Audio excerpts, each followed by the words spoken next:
데일라이트 세이빙 타임으로 바뀐 첫날 이렇게 하나님을 예배하게 되었습니다. 저희들은 이렇게 비가 왔지만 제 기억이 맞다면 콜로라도 지역은 아마 또 윈터스톰이 이번 주말에 몰아치지 않았을까 하는 그런 생각을 해보는데요. 참 하와이에는 또 엄청난 또 폭우가 쏟아져서 물난리가 나고 하는 그런 일들을 경험합니다만, 오늘도 우리가 정해진 시간에 또 짧은 시간이지만 예수 그리스도께 집중하고 예수 그리스도 안에서 우리가 하나님을 예배하는 그런 시간들이 되었으면 좋겠습니다. 지난주에도 말씀드렸지만 우리가 드리는 예배는 예수를 주로 선포하는 시간입니다. 예수를 주로 선포한다는 이야기는 이 세상에 있는 그 어떤 것도 우리의 주가 될 수 없다는 것. 그래서 오늘도 우리가 예배를 통해서 세상을 두려워하지 않고 세상을 본받지 않고 예수 그리스도께 순종하는 삶을 살아가겠다고 작정하는 그런 시간이 바로 우리의 예배 시간인 것을 기억하시면서 우리 하나님을 예배하도록 하십시다. 우리 다 같이 묵도하시면서 눈을 감고 우리의 예배 가운데 우리 하나님을 초청하고 또 하나님이 우리를 예배로 부르심을 들어보시길 바랍니다. 내가 여러분에게 비밀을 알려드리겠습니다. 우리는 다 잠잘 것이 아니라 변화될 것입니다. 마지막 나팔 소리가 울릴 때 눈 깜짝할 사이에 죽은 자들이 썩지 않을 몸으로 다시 살아나며 우리는 변화될 것입니다. 썩을 몸은 반드시 썩지 않을 몸을 입어야 하며 죽을 몸은 죽지 않을 몸을 입어야 합니다. 썩을 몸이 썩지 않을 몸을 입고 죽을 몸이 죽지 않을 몸을 입게 되면 승리가 죽음을 삼켜버렸다고 기록된 말씀이 사실로 드러나게 될 것입니다. 죽음아, 너의 승리가 어디 있느냐? 죽음아, 너의 찌르는 것이 어디 있느냐? 죽음이 찌르는 것은 죄이며 죄의 힘은 율법입니다. 그러나 우리 주 예수 그리스도를 통해 우리에게 승리를 주시는 하나님께 감사합니다. 하나님 아버지, 이 말씀대로 예수 그리스도께서 죽음을 이기는 승리를 우리에게 주셨습니다. 예수께서 먼저 죽음으로 죽음을 이기셨고 부활하셨고 새로운 창조를 시작하셨듯이 이제는 우리가 예수 그리스도 안에서 죽음을 이기는 참된 생명을 얻게 하심을 하나님 앞에 감사를 드립니다.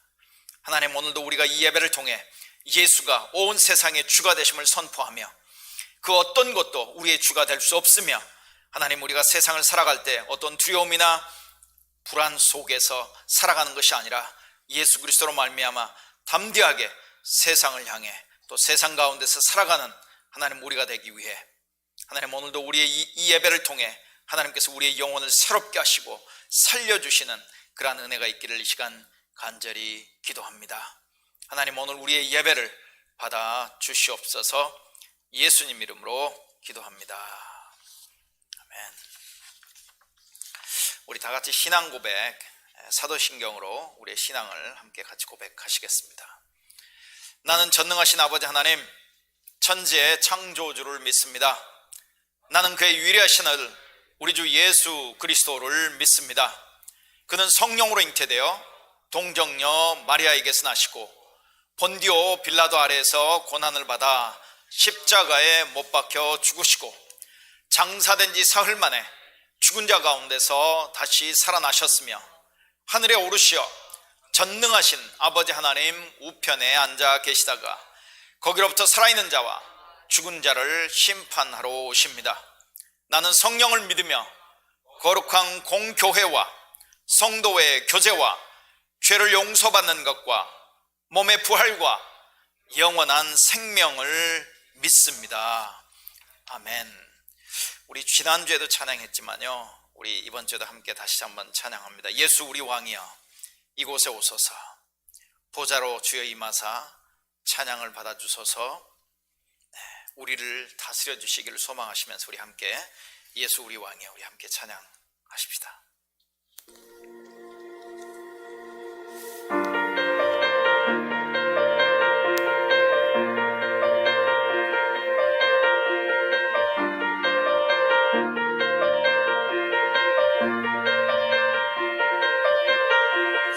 예수 우리 왕이여 이곳에 오소서 보좌로 주여 임하사 찬양을 받아 주소서 주님을 찬양하오니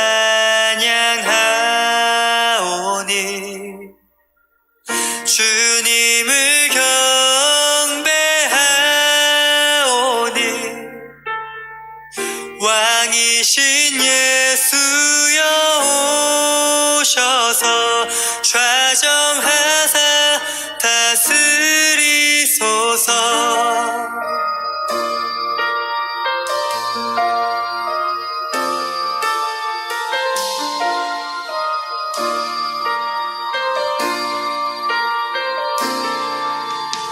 예수 우리 왕이여 이곳에 오소서 보좌로 주여 임하사 찬양을 받아 주소서 주님을 찬양하오니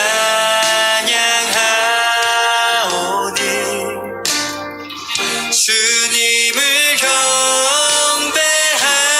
경배하오니 왕이신 예수여 오셔서 좌정하사 다스리소서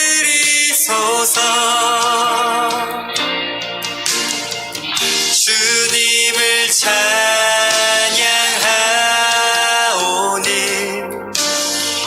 주님을 경배하오니 왕이신 예수여 오셔서 좌정하사 다스리소서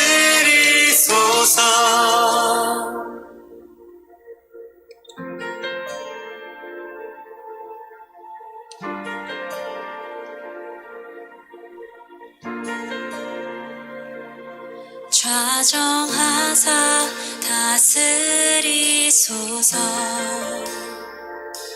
좌정하사 다스리소서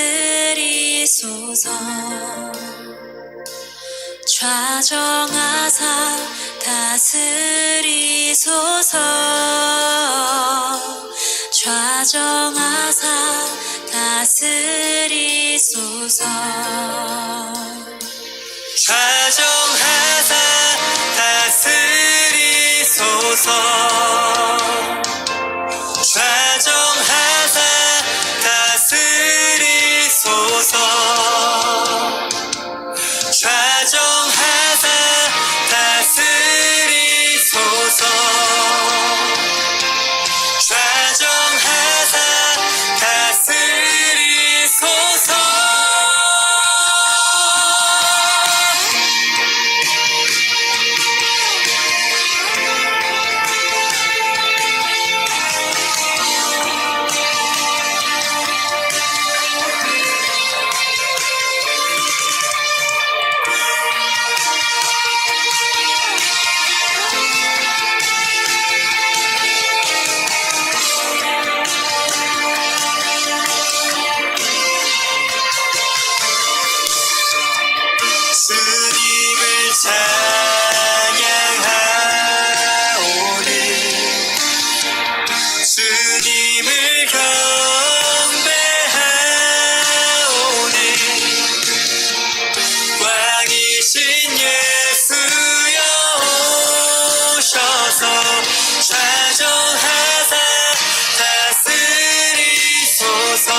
예수께서 우리에게 가르쳐 주신 기도가 있습니다.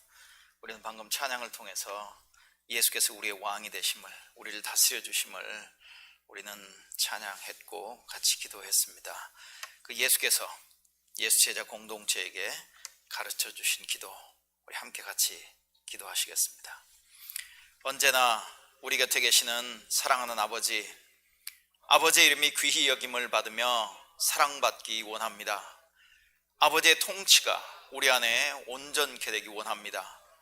아버지의 뜻이 하늘에서 이루어지는 것 같이 여기 이 땅에서도 이루어지기 원합니다. 오늘 우리에게 필요한 것을 오늘 우리에게 주옵소서. 어떤 모양으로든 우리에게 잘못하는 모든 이들을 우리가 용서하는 것 같이 아버지께 대한 우리의 죄와 잘못을 용서해 주옵소서. 우리가 유혹과 시련을 당하지 않게 해주시고 모든 나쁜 일에서 건져 주옵소서. 아버지가 주관자이시며 모든 권세가 아버지께 있으며 모든 영광도 영원히 아버지의 것입니다. 이것이 바로 우리가 원하는 바입니다. 아멘. 우리 주 예수보다 더 귀한 것은 없네. 우리 함께 찬양하십니다. 정말 이 찬양을 할 때마다 이 가사가 말하는 대로 우리에게 질문하는 그런 마음으로 우리가 이 찬양 같이 참여해 주시기 바랍니다. 주 예수보다 더 귀한 것은 없네.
합창단과 함께 이 찬양을 한다는 건 참 좋은 것 같습니다. 특별한 감동, 또 그런 울림이 있는 그런 찬양이기도 하고요. 네, 오늘 열방을 위한 기도는 아프리카 대륙에 있는 차드라고 하는 나라입니다. 여러분 혹 들어보셨습니까? 차드 공화국입니다. 그 아프리카 대륙 중앙에서 약간 북쪽으로 위치해 있는데, 찾아보니까 에티오피아와 비슷한 위도, 에티오피아보다는 약간 위쪽이고요. 거의 그 아프리카 대륙의 중앙에 위치한 4분으로 이렇게 나눈다면 어떻게 되나요? 북서쪽으로 이렇게 있는 그런 나라입니다. 차드. 그 주위에는 나이제리아, 카메룬, 또 중앙아프리카 공화국, 수단, 이런 나라들로 이렇게 둘러싸여 있는 나라가 차드입니다. 인구는 약 1,500만 명 정도 되고요. 면적은 한반도의 6배. 수도는 은자메나라고 하는 곳입니다. 1960년에 프랑스에서 독립을 했고요. 독립한 그 다음에 61년에 대한민국과는 외교 관계가 수립된 나라가 차드라고 합니다. 1인당 GDP가 2019년 세계은행 기준으로 1인당 GDP가 700불. 아마 지구상에 있는 나라 중에서 가장 가난한 나라 중에 하나가 아닐까, 이런 생각을 해봅니다. 우리가 열방을 위한 기도 시간에 이렇게 차드를 위한 기도를 하지 않는다면 아마 우리는 평생에 관심도 갖지 않을, 알지도 못할 그렇지만 하나님의 형상을 가지고 이 땅에 존재하는, 하나님이 세상을 사랑하신다고 할 때 여전히 포함되어 있는 그런 나라가 바로 차드일 것입니다. 이 차드에는 141개의 종족이 있고요. 미전도 종족으로 분류되는 종족은 78개.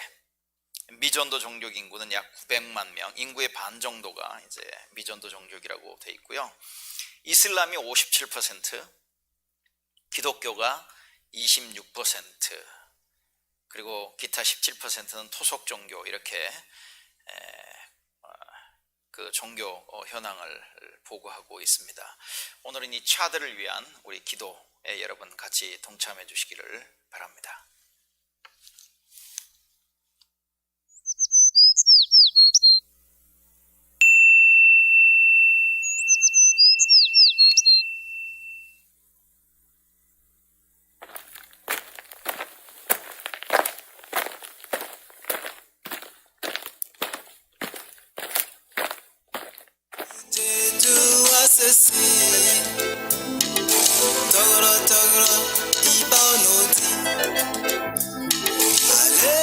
하나님 아버지, 이 시간 차드를 위하여 기도합니다.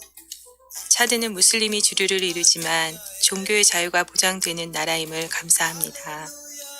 지난 30년간 이슬람교는 크게 성장하고 있지만 그리스도를 알기 원하는 무슬림 또한 지속적으로 늘어나고 무슬림에서 개종한 신자들도 많아지고 있음을 주께 감사드립니다. 이 땅의 사하라족, 쿠카족, 빌랄라족과 같은 수많은 미전도 종족이 복음을 듣고 주께 속히 돌아오기를 기도합니다. 이슬람교는 수적, 재정적, 사회적인 우위를 이용하여 지배적인 위치를 지키고 있고 정령주의 신앙을 가진 사람들이 점점 이슬람에 동화되고 있는데, 이 땅의 사역자들과 믿는 자들이 문화적이고 전략적인 관점에서 이들에게 지혜롭게 접근하며 효과적으로 복음을 전하게 하시옵소서.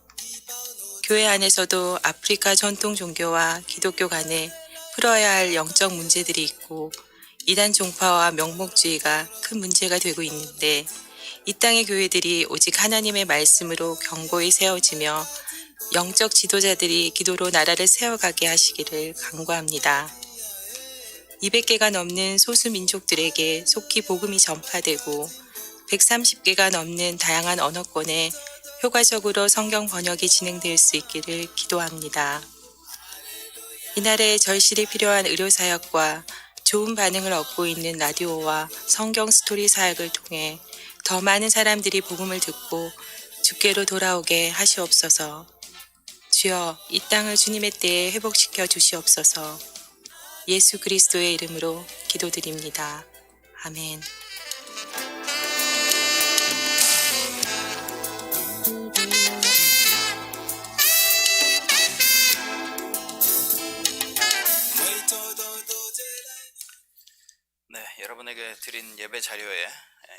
세상을 위한 기도 차드 기도 제목 2개가 있습니다. 여러분 한 주를 살아가신 동안 최소한 한 번 정도 이렇게 보시면서 기억하시고 기도해 주시기 바랍니다. 오늘 예배를 위해서 우리 최우식 집사님 대표로 기도 인도해 주시겠습니다. 우리 같이 기도하겠습니다.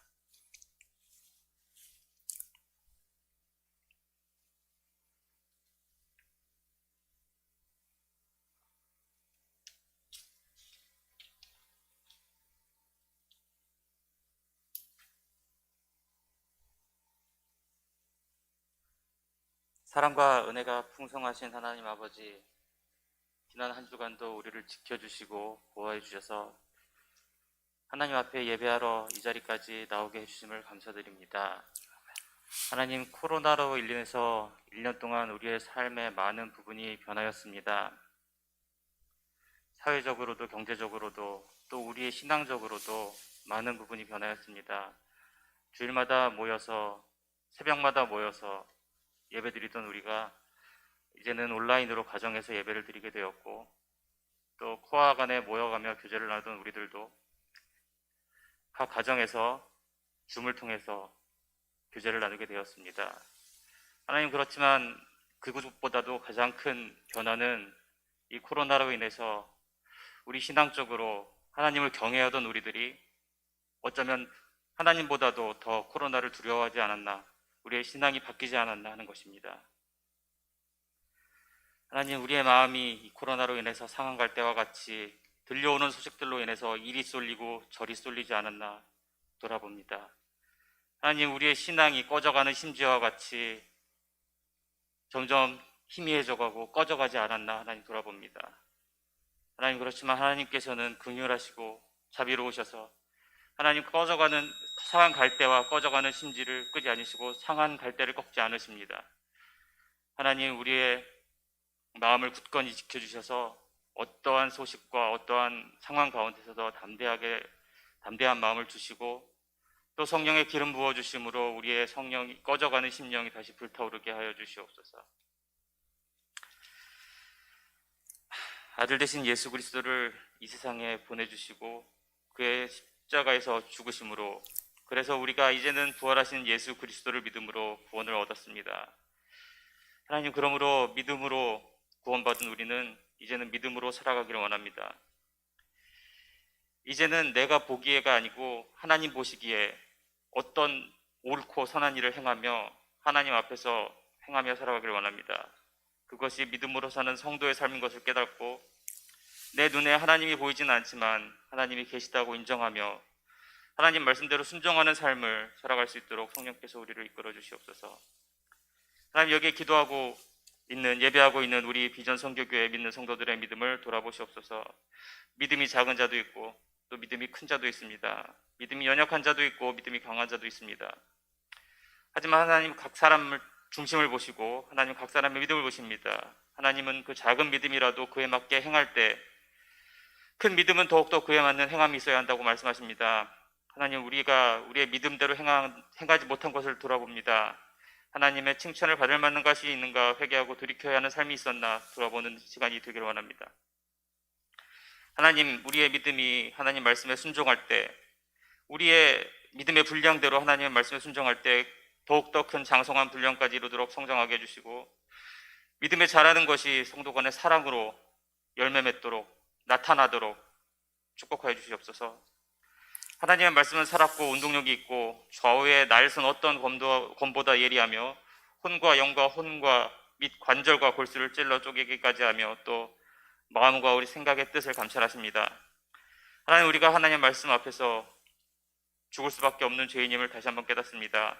하나님, 그렇지만 우리가 또 이 말씀을 통해서만이 구원을 받고 생명을 얻고 또 소망이 있음도 알게 됩니다.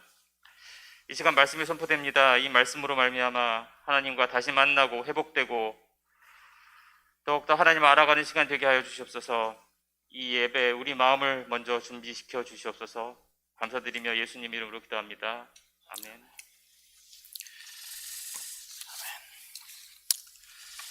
네, 오늘 말씀은 지난 2주 전에 이어서 계속해서 요한복음 6장 말씀을 살펴보겠습니다.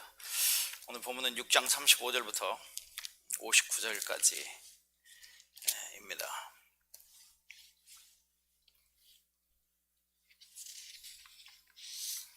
요한복음 6장 35절부터 59절까지인데요. 저는 오늘 쉬운 성경으로 말씀을 읽겠습니다. 하나님 말씀입니다. 그때 예수님께서 그들에게 선언하셨습니다. 나는 생명의 빵이다. 내게 오는 사람은 결단코 굶주리지 않을 것이며 나를 믿는 사람은 결코 목마르지 않을 것이다.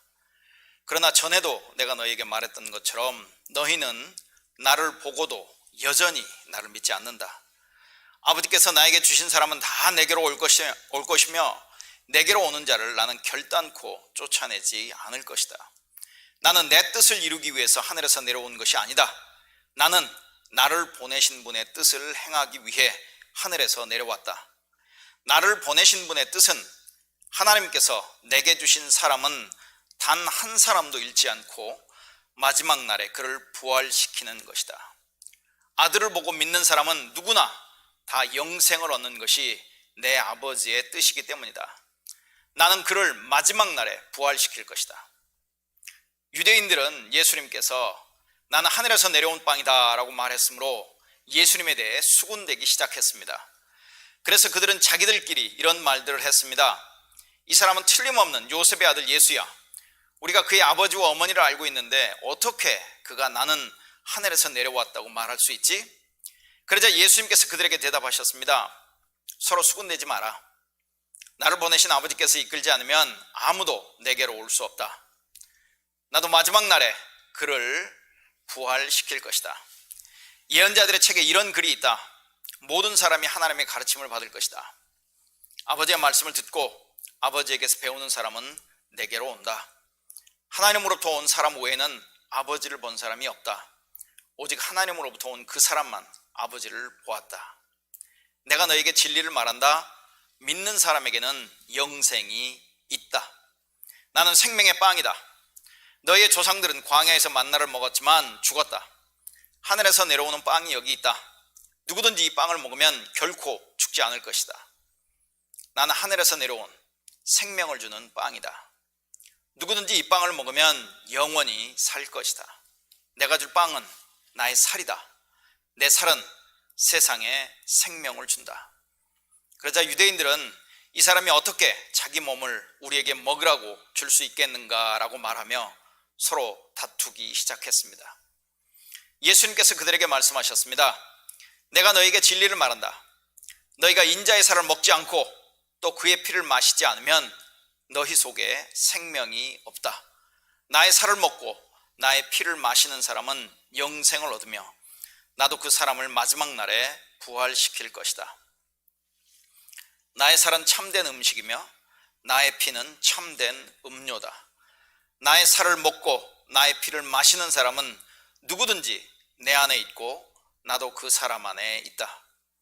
살아계신 아버지께서 나를 보내셨고 나 또한 아버지 때문에 살고 있는 것처럼 나를 먹는 그 사람은 나 때문에 살 것이다. 하늘에서 내려온 빵은 너희 조상들이 먹고 죽었던 빵과 같지 않다. 이 빵을 먹는 사람은 영원히 살 것이다. 이 모든 말씀은 예수님께서 가버나움 회당에서 가르치실 때에 하신 말씀입니다.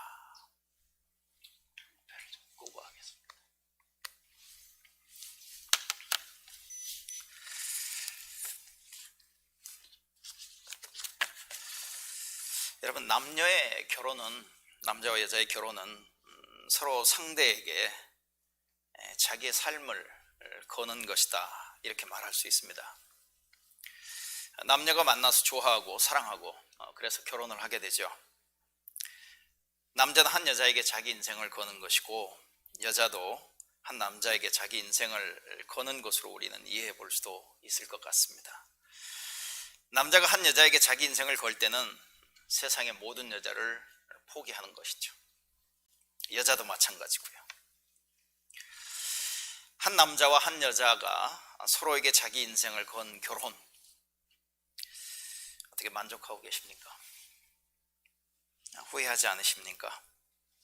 아니면 여러분의 삶이 결혼으로 인해서 훨씬 더 풍요로워졌습니까? 아니면 남편에게 잡혀서, 아내에게 잡혀서 더 힘든 삶을 살아가고 있다고 혹 후회하고는 계시지는 않습니까? 예수를 믿는 것은 예수께 자기 인생을, 영원까지 이어지는 자기 인생을 거는 것으로 우리는 이해해 볼 수 있습니다. 그리고 오늘 본문 말씀을 보면 예수께서 우리에게 인생을 걸라고, 예수님에게 자신에게 인생을 걸라고 우리를 초청하고 계십니다. 오늘 본문의 문맥은 이렇죠. 6월절이 가까운 때 예수께서 자기를 따라다니던 배고픈 5천 명을 먹이셨습니다. 이 기적 사건으로 인해서 배불리 먹었던 유대인들이 예수님을 왕으로 삼으려 했고, 그런 유대인들을 피해서 예수님께서는 산으로 가셨습니다. 그런데 이들이 다음 날에도 예수를 찾게 되고, 그리고 결국 예수를 만나서 질문을 하게 되죠. 언제 여기 오셨습니까? 이렇게 질문을 했고요. 예수님과 그 질문으로 인해서 예수님과 유대인들 간의 오간 대화가 오늘 본문의 내용이기도 합니다. 이 대화의 주도권은 예수님이 주고 계시죠. 그리고 예수님의 말씀에 유대인들이 질문도 하고, 때로는 그 질문의 형식을 빌어서 예수님의 말씀을 이해하지 못하는 그들의 모습을 드러내기도 하고, 또는 예수님의 말씀에 동의하지 않아서 질문하는 그런 형태로 이 대화가 진행이 되고 있는 모습을 볼 수 있습니다. 그들의 질문, 그들의 의문, 그들의 불만, 그들의 동의하지 않는 어떤 그런 태도에 예수님은 계속해서 자기의 말씀을 하고 계십니다. 예수께서 자기를 찾아온 군중들에게 이렇게 말씀을 하시죠. 너희가 나를 지금 찾고 있는데 그 찾는 이유가 잘못됐다. 그런데 여러분, 여기서 한번 예수님의 이 말씀을 잠시 좀 우리가 생각해 볼 필요가 있습니다. 왜냐하면 예수님의 말씀은 어찌 보면 그들에게 굉장히 충격적일 수 있는, 아니면 예수님이 우리에게 똑같은 그런 이야기를 한다면, 아니면 담임 목사가 성도에게 이런 이야기를 한다라고 하면 아마 우리는 거의 100% 시험에 들지도 모릅니다. 왜냐하면 한번 생각해 보십시오. 예수님을 따르고 지금 오병이의 기적을 경험한 사람들입니다. 예수님으로 인해서 배불리 먹은 사람들이에요. 그래서 예수님을 지금 찾고 또 찾고 찾아서 예수님께 왔던 사람들입니다. 그래서 그들이 그렇게 질문을 했겠죠. 예수님, 며칠 전에는 저기 계시더니 오늘 여기, 그런데 어떻게 여기까지 오셨습니까? 라고 했던 그런 질문. 그런데 그 질문을 했던 사람들, 예수님을 그렇게 찾았던 사람들은 부자들이 아니었습니다. 권력자들도 아니었습니다. 오히려 그들은 가난한 평민들이었죠. 아니, 매우 가난한 사람들이었다고 우리는 얘기해 볼 수 있습니다. 하루 벌어 하루 살기가 벅찬 사람들이라고도 얘기해 볼 수 있겠죠. 이들이 예수님을 찾아와서 자기들의 배를 불리는 음식을 구하고 있는 것, 그 사람들 향해서 우리가 정말 너희들은 잘못됐다라고 얘기할 수 있을까요? 아마 쉽게 얘기하지 못할 겁니다. 그런데 예수님은 이들을 향해서 이렇게 말씀을 하시는 거예요. 너희가 지금 나를 그렇게 죽어라 찾고 있는데 나를 찾는 이유가 잘못되었다 라고 말씀하고 계시는 것이죠. 너희는 일시적이고 썩는 음식을 구하고 있는데, 그런데 썩지 않는 영원히 있는 영원한 생명과 관련된 그런 양식을 구해라, 이렇게 말씀하셨던 것은 그들에게 굉장히 충격적이고, 우리의 표현으로 얘기하면 그들을 시험 들게 하는 말일 수 있다는 이야기죠. 그런데 예수님은 주저하지 아니하시고 그렇게 말씀을 하셨습니다. 물론 예수님은 우리의 배를 불리는 음식을 절대 구해서는 안 된다고 말씀하시는 것은 아닐 겁니다. 왜냐하면 만약 그런 의도를 가지고 계셨다면 애초부터 오병이의 기적을 일으키지 않으셔야 했던 것이죠. 예수님을 그렇게 찾고 있는 그들에게 예수님께서 하셨던 말씀을 들으면서 계속해서 이런 질문을 하게 됩니다. 우리는 도대체 예수에게 나오면 예수에게서 무엇을 구하고 있는 것인가? 우리가 예수를 찾는 이유는 무엇인가? 왜 우리는 예수를 믿는가? 우리는 끊임없이 우리 자신에게 질문해야 할 것 같아요. 우리가 그 자리에서 예수께서 하신 말씀 우리도 똑같이 들었다면 우리는 어떤 반응을 보였을까? 여러분, 이제 6장의 이야기를 쭉 가면 6장의 이야기가 굉장히 길죠. 이 대화로 인해서 시작되어진 6장의 이야기가 끝나가면, 이제 6장이 끝나가는 이야기가 되면 거의 대부분의 사람들이 예수를 떠났다고 되어 있습니다. 도대체 우리는 예수님의 이런 말씀에 어떤 반응을 보일 수 있겠는가? 도대체 왜 우리는 예수를 믿는가라고 하는 질문을 할 수밖에 없다는 것이죠. 자, 예수께서 이제 자기를 찾는 사람들에게 너희들이 지금 나를 찾는 이유가 잘못되었고 너희들이 찾아야 할 것은 이것이다 라고 말씀했던 27절의 말씀을 조금 더 자세히 한번 살펴보겠습니다. 27절은 이렇게 돼 있죠. 너희는 썩어 없어질 양식을 얻으려고 일하지 말고 영생에 이르도록 남아있을 양식을 얻으려고 일하여라. 이걸 간단하게 얘기하면 이겁니다. 여러분 일하십시오. 열심히 일하십시오. 그런데 이것을 위해서 말고 다른 것을 위해서 일하십시오. 이렇게 돼 있습니다. 이 구조가. 여러분 열심히 일하십시오. 일시적이고 썩을 음식을 위해서 일하지는 말고 영원히 있는 영원한 생명과 관련이 있는 그런 음식을 위해서 일하십시오. 이렇게 되어 있는데요. 앞에 여기는 화면이 안 뜨죠. 여러분 이제 자료를 조금 보여주시겠습니까? 화면에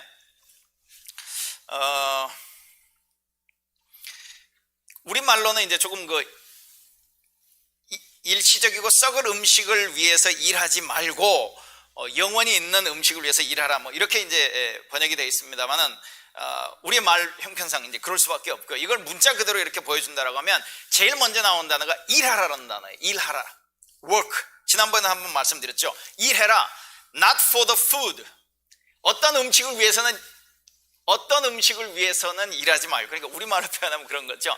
하여튼 핵심 단어가 예수님이 사용하고 있는 단어가 work이라고 하는 단어입니다. work.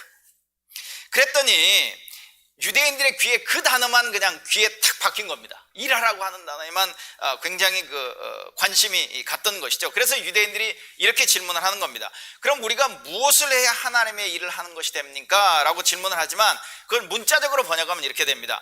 그럼 우리를 보고 일하라고 하는데 하나님께서 우리에게 일하라고 한 일들은 무엇입니까? 이 일이라고 하는 단어가 계속 반복이 되는 거예요. 일이라고 하는 단어가. 예수님께서도 일해라. 그런데 이것을 위해서는 일하는 게 아니고 이것을 위해서 일해라. 그러니까 예수님의 강조는 일하라는 것이었고요. 그들이 그 단어를 알고 그러면 우리가 일해야 하는 일들은 무엇입니까? 하나님의 일들은 무엇입니까? 어찌 보면 정당한 질문을 하고 있는 것이죠. 그랬더니 예수님께서 유대인들은 그렇게 질문하는 겁니다. 하나님의 일들, 복수, 굉장히 많은 다양한 종류의 어떤 일들을 의미하는 것 같아요. The works of God. 하나님의 일들을 해야 하면 어떤 일들을 해야 합니까? 라고 했더니 예수님께서 하나님의 일은 단 한 가지다. 하나님이 보내신 자를 믿는 것이다. 이렇게 말씀을 하셨다고 하는 것이죠. 자, 예수님께서 하나님의 일은 이것인데 하나님이 보내신 자를 믿는 것이다. 그리고 그 내용에는 어떤 내용이 포함되냐면 바로 내가 하나님이 보내신 자이고 너희들은 나를 믿어야 하는 것이다 라고 이제 얘기를 하는 것이죠. 그랬더니 유대인들이 또 질문을 합니다. 아니 추가 증거나 어떤 추가의 어떤 표적을 요구하고 있는 것이죠. 이렇게 얘기하는 것과 마찬가지입니다. 그러면 당신이 하나님이 보내셨다고 하는 것을 어떻게 증명해 볼 수 있겠느냐? 당신의 말을 증명할 수 있는 결정적인 표적을 우리에게 보여달라. 당신이 모세보다 더 위대하냐? 모세는 광야에서 우리 조상들에게 만나를 주었는데 당신이 모세보다 더 위대하냐? 그렇다면 모세가 광야에서 만나를 우리에게 주어 먹게 했듯이 그것보다 더 위대한 일을 너희들이 행함으로 인해서, 당신이 행함으로 인해서 우리에게 당신이 정말 하나님이 보낸 사람, 우리가 당신을 믿어야 하는 것을 우리에게 보여주고 증거해 줄 수 있겠느냐? 이렇게 질문을 하고 있다는 것이죠. 그런데 여기서 한번 가만히 생각해 보십시오. 도대체 이들이 찾고 있는 것이 무엇인가라고 하는 질문을 우리는 해볼 수 있습니다. 왜냐하면 이들은 얼마 전에 오병이의 기적을 경험한 사람들이었다고 하는 것이죠. 오병이의 기적을 경험해 놓고도 지금 이런 질문이나 이런 요구를 여전히 하고 있다는 것이죠. 다른 말로 바꾸면 우리가 여전히 예수께 온전히 우리가 헌신하지 못한다면, 우리가 예수께 우리의 삶을 걸지 못한다면, 예수를 믿지 못한다면 도대체 그 이유가 뭐냐? 여전히 우리는 또 다른 어떤 증거를 찾고 있는 것이냐? 아니면 우리가 어떤 증거를 찾고 있다라고 하면 지금 예수께서 이미 우리에게 제시한 증거, 성경의 저자들, 예수 그리스도의 증인들이죠. 예수 그리스도께서 행하셨던, 예수 그리스도께서 하나님의 아들이시고 우리에게 정말 참된 생명을 주실 수 있는 분이라고 하는 것을 증언하고 있는 그 증거 이외에 우리는 또 다른 어떤 것을 찾고 있는 것이냐? 정말 우리는 증거가 부족해서 예수께 우리의 삶을 걸지 못하고 있는 것이냐? 아니면 여전히 증거하고는 상관없이 증거의 핑계를 대고 있지만 우리는 여전히 예수께 나오고 싶어하는 마음이 없는 것이냐? 지금 유대인들의 모습 속에서 우리는 우리의 모습을 찾아볼 수 있을 거라고 생각이 됩니다. 그랬더니 예수님께서 이런 대답을 하세요. 이스라엘의 조상들이 먹었던 그 광야의 만나, 그거 모세가 준 거 아니야. 그 만나 또는 빵이라고도 부르죠. 그거 하늘에서 온 것이고 내 아버지께서 주신 것이야 라는 말씀을 합니다. 그런데 그거는 굉장히 오래전에 일어난 일이 아니겠습니까? 그 당시 예수님 당시로도 뭐 시간적으로 대충 계산을 하면 뭐 1500년 전에 이루어졌던 일이라고도 얘기할 수 있는데, 근데 그 이후에 이어서 예수님께서 이런 말씀을 합니다. 그런데 그때 광야에서 만나를 주신 내 아버지께서 지금 여기서도 너희에게 만나와 같은 빵을 지금 주고 계셔 라고 말씀을 하세요. 제 우리말 번역에는 조금 정확하게 구별해서 이렇게 번역이 되어 있기가 쉽지 않은데요, 그 구절과 관련해서 여러분이 영어 성경을 보면 광야에서 모세를 통해서 하나님이 내려주셨다는 것은 완료형, 현재 완료형으로 옛날에 과거에 일어났고 이제 그런 이야기를 쓰지만, 그 뒤에 하나님이 하늘에서 지금도 빵을 내려주신다라고 하는 이야기는 현재형을 사용하고 있습니다. 다른 말로 얘기하면 이거예요. 자, 우리의 조상들에게, 너희의 조상들에게 오래전에 하늘에서부터 광야에 있었던 우리 조상들에게 만나를 내려주셨던 그 하나님이 그 이전에 1500년에 끝난 사건으로 끝난 것이 아니라 그 하나님은 지금도 너희들에게 필요한 하늘의 양식을 내려주고 있어. 다른 말로 얘기하면 내가 바로 그 하나님이 내려주신 빵이야, 만나와 같은 존재야라고 하는 이야기를 해주고 계신다고 하는 것이죠. 그러면서 이제 그 다음 절을 보면 이렇게 얘기하죠. 그 빵이 세상에 생명을 주는 것이고 그 빵이 하나님이 내려주시는 참된 빵인 거야. 그러니까 그 빵을 먹어야만 생명을 얻을 수 있어요. 이제 그 뒷부분에서도 그렇게 얘기하죠. 광야에서 먹였던 그 빵, 그것은 잠시 배는 부르게 했지 일시적인 것이지. 그리고 가만 놔두면 썩었던 것 너희들도 잘 알지 않느냐. 그런데 그 광야에서 내려주었던 빵은 지금 하나님이 하늘에서 내려주는 그 빵, 그것을 사실은 가리키고 있는 거야. 그것을 보여주는 모형과 같은 거야. 그 사건에 대한 예고야. 그리고 그 하늘에서 내려오는 그 빵, 광야에서 먹었던 그 빵과는 비교가 안 되는 참된 빵이 누구냐? 바로 너희들 앞에 서 있는 나인 거야 라는 얘기를 지금 예수님께서 해주고 계시다. 32절 말씀이 그거잖아요. 내가 진정으로 너희에게 말한다. 하늘에서 너희에게 빵을 내려다 주신 이는 모세가 아니다. 이건 이제 과거의 얘기고요. 하늘에서 참 빵을 너희에게 주시는 분은 내 아버지시다. 그건 지금, 지금 그리고 지금부터 앞으로 계속해서 누구에게나 찾아오는 자에게는 하나님은 그 빵을 주실 거야. 하늘에서 참 빵을 너에게 주시는 분은 내 아버지시다. 하나님의 빵은 하늘에서 내려와 세상에 생명을 주는 것이다. 그랬더니 유대인이 빵을 지금도 줄 수 있다니까 어떤 면에서는 올바른 요구를 하고 있죠. 그럼 지금부터 시작해서 항상 그 빵을 우리에게 주십시오. 그랬더니 아마 예수님께서 그들이 자기의 말을 다 제대로 못 알아들은 것 같아서 예수님이 이제 직접적으로 가서 이제 얘기를 하는 것이죠. 내가 생명의 빵이다. 내가 생명의 빵이다. 이 빵을 먹어라. 그래야 너희는 영원한 생명을 가지게 되고 배고프지 않게 되고 목마르지 않게 된다.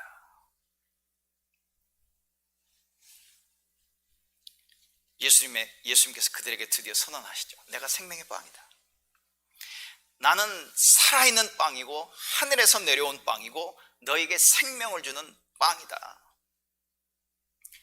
이걸 우리말로 바꾸면 내가 밥이다. 우리가 글쎄요, 제 아내는 빵을 좋아해요. 저는 밥을 더 좋아하고.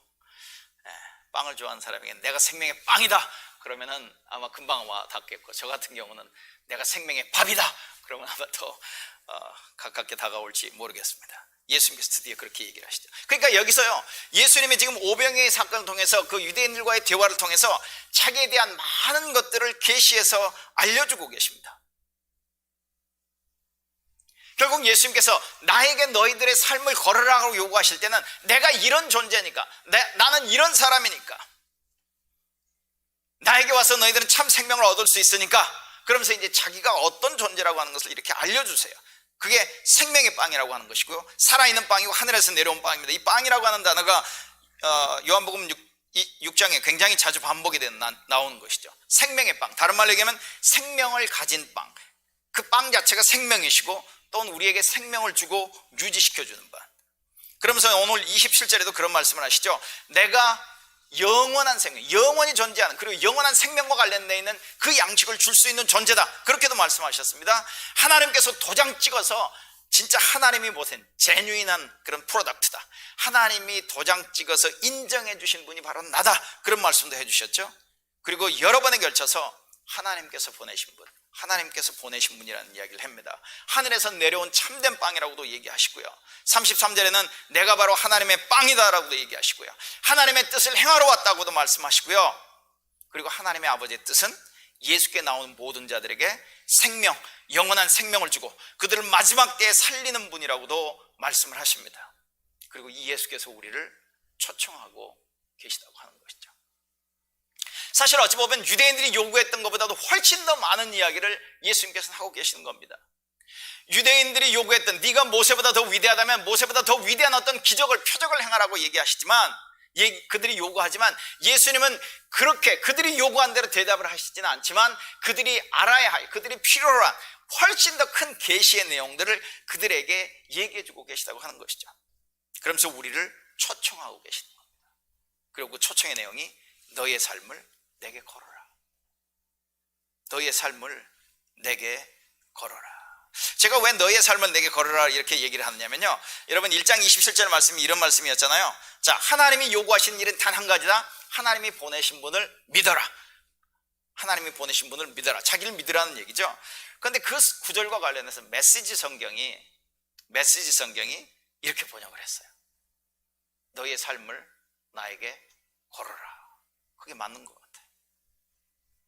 왜냐하면 우리가 믿음이라고 얘기할 때 그 믿음의 의미가 어떤 지적인 동의 정도로 끝나는 경우가 굉장히 많습니다. 네. 어떤 오래전에 일어났던 어떤 역사적인 하나의 그 사실에 내가 동의하거나 받아들입니다. 그런데 그 사실이 나의 삶과는 아무런 상관이 없는 어떤 그런 식의 어떤 믿음의 표현보다는 네 삶을 나에게 걸어라 라고 표현하는 것이 참 그것을 해석하고 설명하고 우리에게 쉽게 적용되어질 수 있는 어떤 그런 말이라고 생각이 됩니다. 그래서 예수님께서 자기가 어떤 사람이라고 하는 것을 얘기를 하시면서 우리를 초청하시면서 우리의 삶을 예수께 걸라고 지금 요구하고 계시는 것이죠. 그 표현이 오늘 본문에는 이렇게 나옵니다. 너희들은 내게 와라. 나를 보고 믿어라. 생명의 빵을 먹어라. 생명을 주는 빵인 나를 먹어라. 뭐 이렇게도 표현하고요. 내 살을 먹고 내 피를 마셔라. 48절, 51절, 54절만 이렇게 제가 읽어드리면 이렇게 되어 있습니다. 나는 생명의 빵이다. 나는 하늘에서 내려온 살아있는 빵이다. 이 빵을 먹는 사람은 누구나 영원히 살 것이다. 내가 줄 빵은 나의 살이다. 그것은 세상에 생명을 준다. 내 살을 먹고 내 피를 마시는 사람은 영원한 생명을 가지고 있고 마지막 날에 내가 그를 살릴 것이다. 근데 여기에 우리를 참 불편하게 하는 것 중에 하나가 이거죠. 먹어라, 마셔라. 그냥 먹고 마시는 정도의 이야기가 아니라 내 살을 먹고 내 피를 마셔라. 굉장히 그 충격적인 어떤 표현들을 사용하고 있지 않습니까? 사실 유대인들에게는요, 피를 먹어서는 안 되는 거 여러분 아시죠? 유대인들이 절대 피를 먹으면 안 되는 겁니다. 그런데 예수님이 지금 심지어 여기서 뭐라고 얘기냐면 내 피를 마셔라. 도대체 어떤 의미로 이렇게 얘기를 하셨을까? 정말 사람의 인육을 먹으라는 이야기인가? 그 말은 아닐 겁니다. 그렇죠? 오늘 이제 본문을 말씀 보면요, 굉장히 예수님이 먹고 마시라고 하는 이야기의 표현을 이렇게 많이 하고 계시지만 그것과 이렇게 번갈아 가면서 사용하고 있는 표현이 있습니다. 그게 뭐냐면 여러분이 40절을 보면 이렇게 돼 있죠. 또 다른 이제 보도자료를 띄워주시면 좋겠는데요, 40절을 보면 이런 말씀이 있습니다. 아들을 보고 그를 믿는 사람은 누구든지 영생을 얻게 하시는 것. 아들을 보고 믿는 사람, 여기서 보고 믿는 사람이 갖는 게 뭐죠? 영생입니다. 자, 47절에 보면 뭐라고 되어 있냐면 믿는 사람은 영생을 가진다 이렇게 되어 있어요. 믿는 사람은 영생을 가진다. 여기서 믿는 사람이 영생을 가지는 거죠. 그런데 여러분 54절에 가면 이렇게 얘기합니다. 54절에 가면 내 살을 먹고 내 피를 마시는 사람은 영원한 생명을 가지고 있고 이렇게 되어 있어요. 그러니까 지금 40절, 47절, 54절에 공통으로 나와 있는 표현이 뭐냐면 영생을 가진다는 이야기죠. 영생을 가지는 겁니다. 그것은 똑같이 이렇게 표현이 되어 있죠. 영생을 가진다, 영생을 가진다, 영생을 가진다. 그런데 앞에 설명이 좀 달라요. 어떻게 달랐죠? 40절에는 아들을 보고 믿는 사람은, 47절은 믿는 사람은 이렇게 되어 있습니다. 그런데 54절은 그것을 바꿔가지고 내 살을 먹고 내 피를 마시는 사람은 영원한 생명을 가지고 있고, 그러니까 다른 말로 얘기하면 예수의 살을 먹고 예수의 피를 마신다는 얘기는 예수를 믿는 겁니다. 예수를 보고 예수를 관찰하고 예수께서 자기에 대해서 계시하신 것을 진지하게 생각하고 받아들여서 예수께 내 인생을 거는 사람, 그것을 지금 예수님께서 내 살을 먹고 내 피를 마시라고도 표현하고 있고요. 결국은 내 살을 먹고 내 피를 마시는 사건은 예수 그리스도의 희생적인 죽음을 가리키는 표현임을 우리는 알 수 있죠. 왜냐하면 예수님께서 잡히셔서 십자가에 돌아가시기 바로 전날 저녁에 유월절 만찬을 드실 때 이렇게 말씀하셨잖아요. 떡을 가지면서 이것을 받아 먹어라, 이것은 내 몸이다. 여기 내 몸이라고 하는 건 사실은 번역대로 하면 그냥 내 살이다입니다. 내 살이다. 이것을 받아 먹어라, 이것은 내 살이다.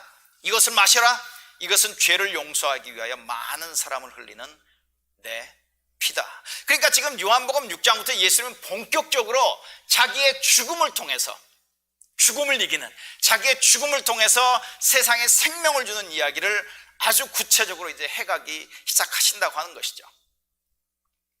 어쨌든 여기 지금 먹고 마시라는 이야기인데, 이 먹으라고 하는 단어를 조금 더 그래픽하게 표현을 하면 작은 씹어 먹어라라고 하는 표현으로 우리가 볼 수 있습니다. 먹는다는 건 일반적인 표현인데요, 이 말을 그냥 조금 더 리얼하게 표현한다면 정말 오징어 씹어 먹듯이 아니면은 그 너트를 씹어 먹듯이 그렇게 아삭아삭 씹어서 먹어야 한다라고 하는 표현을 쓰면서까지도 너희들은 나를 믿어야 한다, 너희들은 나를 받아야 한다, 나를 먹어야 한다, 나에게 삶을 걸어야 한다라고 지금 요구하고 있다고 하는 것이죠.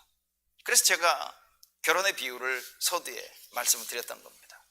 남녀가 좋아합니다. 그리고 사랑한다고 고백하지요. 그리고 보면 정말 사랑하기 때문에 서로에게 헌신하고 결혼을 하는 것이라고 보통 우리가 알고 있죠. 좋아하고 사랑하고 고백하고, 그리고 나 너 믿어, 난 너 신뢰해. 그렇지만 여전히 결혼하지 않는, 여전히 두 사람에게 삶을 걸지 않는 어떤 그런 모습들도 우리는 볼 수 있지 않겠습니까? 예수를 믿는 게 딱 그렇게 우리가 표현해 볼 수 있는 건 아닐까.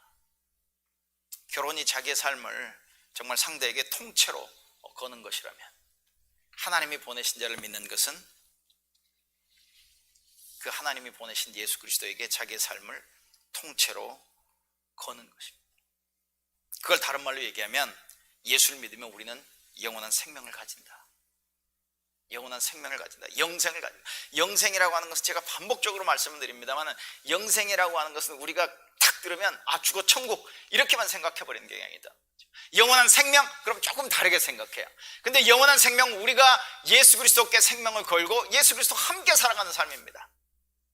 그분의 죽음으로, 그분의 부활로 인해서 새롭게 시작된 하나님의 새 창조일에 동참해서 그 새 창조의 삶을 살아가는 걸 얘기한다라고 하는 것이죠. 그래서 여러분, 영생이라고 할 때, 영원한 생명이라고 할 때, 그것은 우리의 영혼에만 나타나는, 우리가 영혼과 우리의 육을 이렇게 분리해서요, 우리가 영생이라고 할 때는 우리의 영혼과 관련되는 이야기로만 생각하는데, 영혼에만 나타나는 것이 아니고 인간 실존의 모든 영역에 나타날 수 있어야 한다는 것이죠. 우리가 살아가고 있는 모든 삶의 영역에서 나타나야 하는 삶의 모습, 또 미래에만 나타나는 것이 아니라 지금 여기서 이미 이루어지고 경험할 수 있는 삶이라고 우리는 얘기할 수 있다는 것이죠. 그래서 예수님께서 모세를 통해서 하나님이 내려주셨던 만나, 그건 오래전의 이야기지만 지금 너희들에게, 지금부터 시작해서 영원토록 너희들에게 필요한 영의 양식을, 생명의 양식을, 생명을 공급해주는 그 하늘로부터 내려온 참된 빵, 그 빵이 바로 나야 라고 말씀을 하셨다고 하는 것이죠. 예수를 믿으면, 예수의 살을 먹고 피를 마시면 우리는 영원한 생명을 가지는데, 그 영원한 생명을 가진다는 이야기를 다른 말로 또 표현해 보면요, 이렇게도 우리가 표현해 볼 수 있습니다. 예수 그리스도의 제자가 되어서 예수 그리스도의 제자의 삶을 살아가는 것이다. 영생을 얻는 것과 예수 그리스도의 제자로 살아가는 삶이 전혀 다른 삶이 아니고요, 같은 것을 다르게 표현하는 것이라고 우리는 볼 수 있다는 것이죠. 제가 종종 인용을 해드립니다. 달라스 윌러드라고 하는 분인데요. 그분은 유니버시티 오브 서던 캘리포니아에서 철학과 교수이기도 했고 안수받은 목사이기도 했고요. 영성학자이기도 하고 아주 본받을 만한, 그리고 그리스도인에게 정말 필요한 중요한 책들을 많이 쓰신 분인데요. 그분이 쓴 잊혀진 제자도라고 하는 책이 있습니다. 거기에 이런 말이 있어요. 한번 들어보실래요? 제가 이 글을 읽으면서 야, 정말 그런가 보다 부인을 할 수가 없더라고요. 한번 들어보세요. 오늘날 그리스도인들 사이에는 그릇된 신화가 있습니다. 제자가 되지 않고도 영원히 그리스도인일 수 있다는 것입니다. 제자가 되지 않고도 영원히 그리스도인일 수 있다는 것입니다. 그런 이들을 가리켜서 뱀파이어 그리스도인이라고 부를 수 있습니다. 뱀파이어 그리스도인이라고 부를 수 있대요. 뱀파이어 그리스도인이란 구원을 위해 필요한 그리스도의 피에만 관심이 있을 뿐 그리스도의 제자가 되어 합당한 삶을 사는 것은 전혀 관심이 없는 그런 그리스도인을 말합니다. 사실 그들은 예수님께 이렇게 말합니다. 즉 뱀파이어 그리스도인들은 이렇게 말할 수 있다고 이제 상상해서 얘기합니다. 부디 당신의 피가 조금 필요합니다. 하지만 저는 당신의 학생이 되거나 당신의 성품을 닮은 마음은 없습니다. 솔직히 제가 인생을 즐기는 동안 좀 못 본 척 해 주시겠습니까? 천국에서 뵙겠습니다. 최근 교회의 모습과 그리스도인의 삶에 대해 염려하고 실망하는 목소리들이 많이 들려옵니다. 그 원인이 무엇일까? 예수께서 인류에게 가져다 주신 가르침과 영원한 삶, 영생인 거죠. 영원한 생명이죠. 예수께서 인류에게 가져다 주신 가르침과 영원한 삶에 뭔가 문제가 있어서일까? 우리가 그리스도의 제자로서 사는 법을 잘못 배웠거나 제자가 되지 않고도 그리스도인이 될 수 있다는 잘못된 분위기에 취해 있기 때문은 아닐까? 오늘날 교회와 그리스도인들에게 정말로 필요한 것은 더 많은 사람, 돈, 건물, 프로그램, 교육이 아니라 그분의 제자가 되어 인간 실존의 모든 구석구석에서 하나님 나라의 삶을 사는 법을 그분께 배우는 것. 그게 영생이라는 거죠. 그게 영원한 생명이에요. 이런 그리스도인을 예수님이 마지막 때에 부활시켜 주실 겁니다. 오늘 본문에 보면 몇 번에 걸쳐서 이 말씀이 반복이 돼요. 내가 마지막 때에 나에게 오는 자는 반드시 하나도 실패하지 않고 부활시킬 거다. 그런데 여러분, 저와 여러분에게 부활이라고 하는 의미, 이제 3주 후가 이제 부활절인데요. 저와 여러분에게 대부분의 부활의 의미는 뭐냐면 죽었다가 천국에서 깨는 겁니다.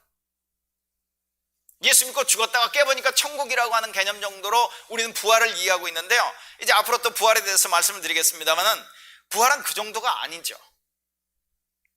여러분, 그래서 오늘은 그냥 부활에 대한 이야기 길게 하지 않고요. 고린도전서 15장 51절부터 58절. 제가 오늘 예배를 하면서 이제 그 예배 부름과 관련해서 이 말씀을 읽었는데 한번 들어보십시오. 이게 단순히 죽었다가 그냥 깨니까 천국에서 일까요? 아니요. 우리는 부활에 대한 진정한 소망을 갖고 살아가야 한다는 거죠. 이 땅에서도 영원한 생명을 살아가기 시작하지만 예수 그리스도께서 우리를 부활시켜 주실 때를 우리는 정말 소망하면서 우리는 살아갈 수 있다는 거예요. 다른 말로 얘기하면 하나님이 모든 것을 완전히 뒤집어 엎어 새로운 창조를 완성하실 때, 그건 우리가 알고 있는 천국에 가는 것보다 훨씬 더 영광스러운 아마 일일 겁니다. 그렇게 얘기하지 않습니까? 자, 쉬운 성경을 한번 들어보세요. 내가 여러분에게 비밀을 알려드리겠습니다. 우리는 다 잠잘 것이 아니라 변화될 것입니다. 마지막 나팔 소리가 울릴 때 눈 깜짝할 사이에 죽은 자들이 썩지 않을 몸으로 다시 살아나며 우리는 변화될 것입니다. 썩을 몸은 반드시 썩지 않을 몸을 입어야 하며 죽을 몸은 죽지 않을 몸을 입어야 합니다.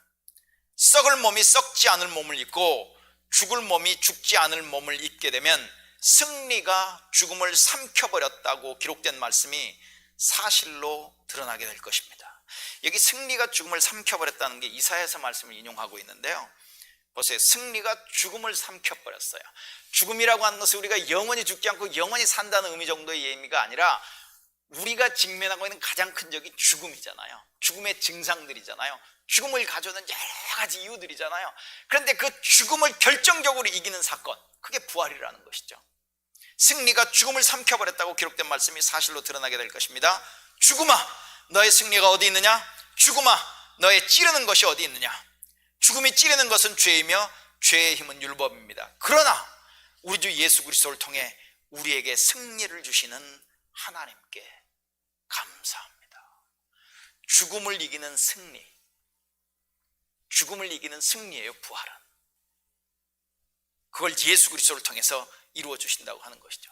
그런데 예수께 인생을 걸면 우리에게 영원한 생명을 살아가게 하실 뿐만 아니라 우리를 마지막 때에 부활시킬 것이라고 하는, 결코 실패하지 않을 것이라고 하는, 자기에게 오는 자는 누구도 내가 내쫓지 않을 것이라고 하는, 그 놀라운 약속을 우리에게 하고 계십니다. 예수께 나오라고요. 예수를 믿으라고.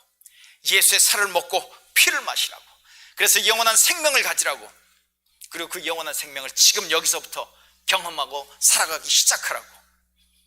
그리고 그 부활의 때, 새 창조의 때를, 새 창조가 완성되어진 때를 소망하며 살아가라고. 그러면서 오늘 말씀의 중간중간을 보면 대신에 유대인처럼 되지 마십시오. 유대인처럼 되지 마십시오.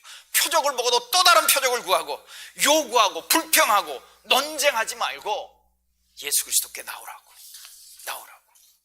유대인들의 광야, 여기 지금 그 유대인들의 그 불평했다라고 하는 이야기가 나오거든요. 유대인들이 그 불평했다라고 하는 단어가 영어로는 수군대기 시작했다, 쉬운 성경으로는 그렇게 돼 있고, 영어로는 그럼블링이라고 하는 단어인데요. 여러분, 이스라엘 백성들이 출애굽을 해서 광야 40년을 지나 가나안 땅에 들어가기까지 그 광야 40년 생활의 대표적인, 그들의 삶을 설명해주는 대표적인 단어가 불평, 궁시렁 원망하는 그럼블링이거든요. 너희 유대인의 조상들이 그랬는데 너희들은 그러지 말아라. 그러지 말고 예수께 나오라고요. 하나님이 보내신 분을 믿으라고요. 그분을 환영하고 그분을 따르고 그분에게 우리의 삶을 걸라고 말씀하십니다. 그래서 35절에 이렇게 얘기하죠. 예수께서 이르시되 나는 생명의 떡이니 내게 오는 자는 결코 줄이지 아니할 것이요 나를 믿는 자는 영원히 목마르지 아니하리라. 37절에는 내게 오는 자는 내가 결코 내쫓지 아니하리라. 이게 구원의 확신이죠. 이게 구원의 보장이죠. 예수께 오는 자는 누구든 쫓아내지 않으시겠답니다. 우리의 구원의 영원한 보장을 얘기해 주고 계시는 거죠. 여러분, 예수 그리스도께 여러분의 삶을 거십시오. 기도하겠습니다.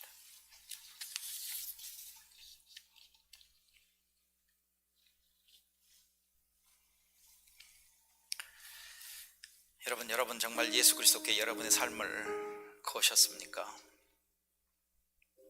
아니면 그 달라스 윌라드라고 하는 분이 명칭을 붙이듯 뱀파이어 그리스도인 같은 모습으로 살아가고 계십니까?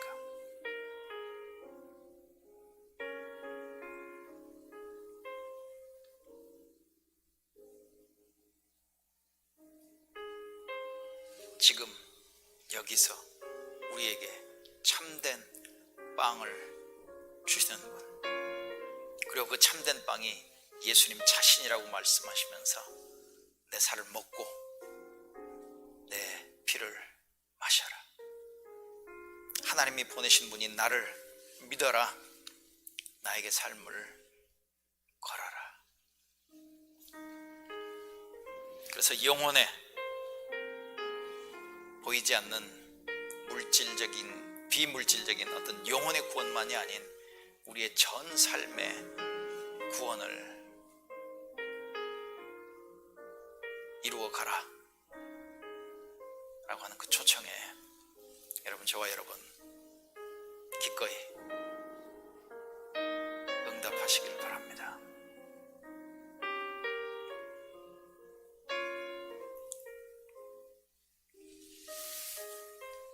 이제는 생명의 빵이신 우리 주 예수 그리스도의 은혜와 오늘도 하늘에서 지금 여기에 그 생명의 빵을 풍족하게 부어주시는 우리 하나님 아버지의 그 놀라우신 사랑하심과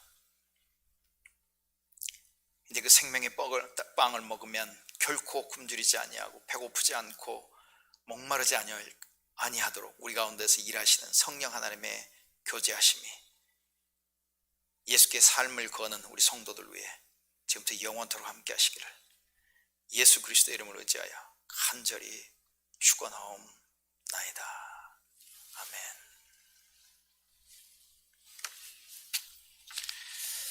네, 우리 교회 소식 보시겠습니다. 빨리빨리 해놓는 게 좋을 것 같습니다.